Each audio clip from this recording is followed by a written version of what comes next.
So today I'm making Zuppa Toscana.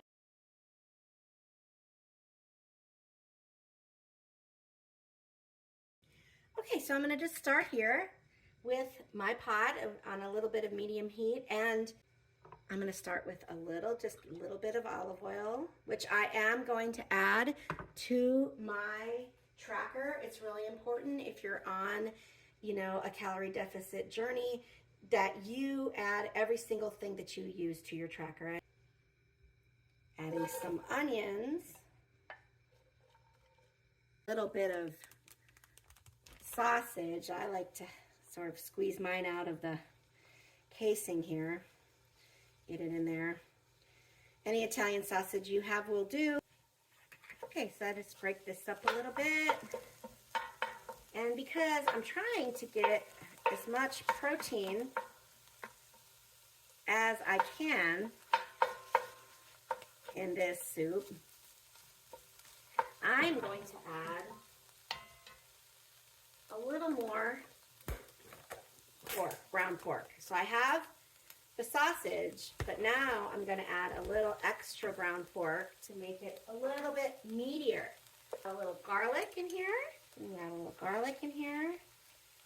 That was like 5 small cloves. I mean, I like a lot of garlic. I probably could have even chopped more if I wasn't being lazy. Fennel seeds, which I just put in my mortar and pestle, and I just ground them up by hand. But you can use ground fennel. You can just put the whole seeds in. You can use fresh fennel. It's no problem, but really I think the key to a good Italian sausage flavor is fennel seed. So you really want that to come through. That was about a tablespoon of fennel seeds. And I'm going to go ahead and just use, and this is fancy. I'm Italian, but I don't hate on the Italian seasoning. I buy a good Italian seasoning. It has everything in it. Sure, you can make your own. It's totally fine. But I buy Italian seasoning, and I'm not mad about it. So kind of a lot of Italian seasoning. Don't be afraid to season your food, and definitely don't be afraid to salt your food. You got to salt your food, especially. And I'll add a little black pepper too for a little extra spice. Okay, this is looking pretty good, but I kind of like my food to be a little more brown than. Okay, yeah, there we go. Nice and dark brown on the bottom of that pot. That's what we want, because all that's going to make the food taste really good. We don't want pale, boring food. We want roasty, delicious food. Okay, I have some gold potatoes here, which I'm going to add in. And potatoes need flavor. And they do like salt, so I do try to season at every level. Just a little sprinkling here and there just to get on those potatoes. And then at the end, we'll adjust for flavor, but this will give the chance for the potatoes to take in some of that brown goodness of this pork that's in here. So mix that in. Okay, I'm going to turn my heat down a little bit because it's getting pretty crusty on the bottom there. That's pretty good. Pretty good. Okay, now I'm going in with the bone broth. And look what it's doing. It's picking up all that good stuff at the bottom. Look at that beautiful broth. So good. So good. Like already so nice and brown and roasty. So good. Okay, so now I'm going to add in some water. Right here I have 4 cups, but I don't know if I'm going to need it all. I'm going to just eyeball this here. Get that to cover with the potatoes. Yeah, I think I'm going to use all 4 cups of water. Yeah, bring that to a boil. And look at that. Look at that.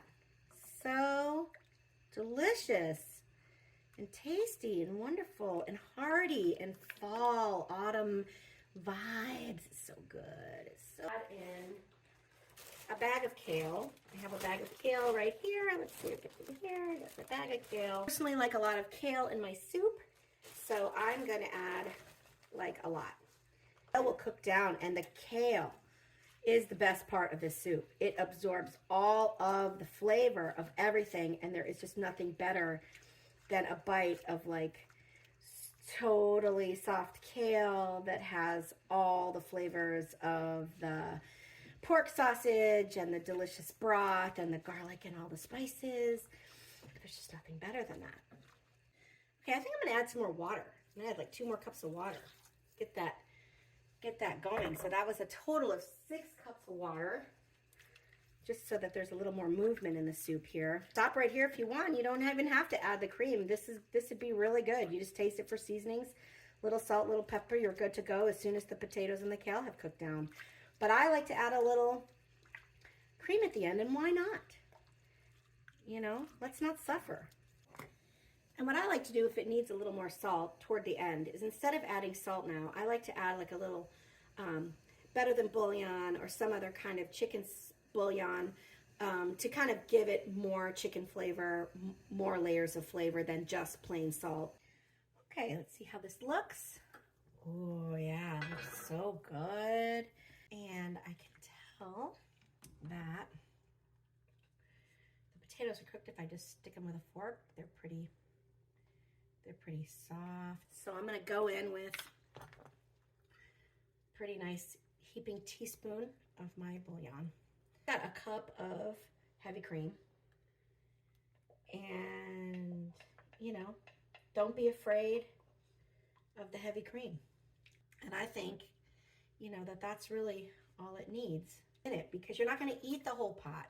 You're gonna eat a part of the pot. You're gonna eat a little bit of, you know, a little bit of sausage, a little bit of potato, a little bit of cream, a little bit of everything. So it's not like, you know, you have to be worried that this soup is too rich for you. You don't.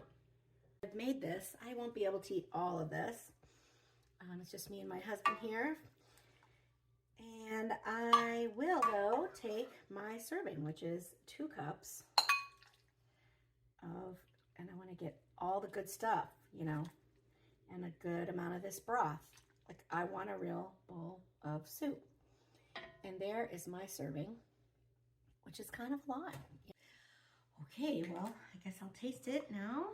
I got the soup, it's so good. Potato, little, it's hot.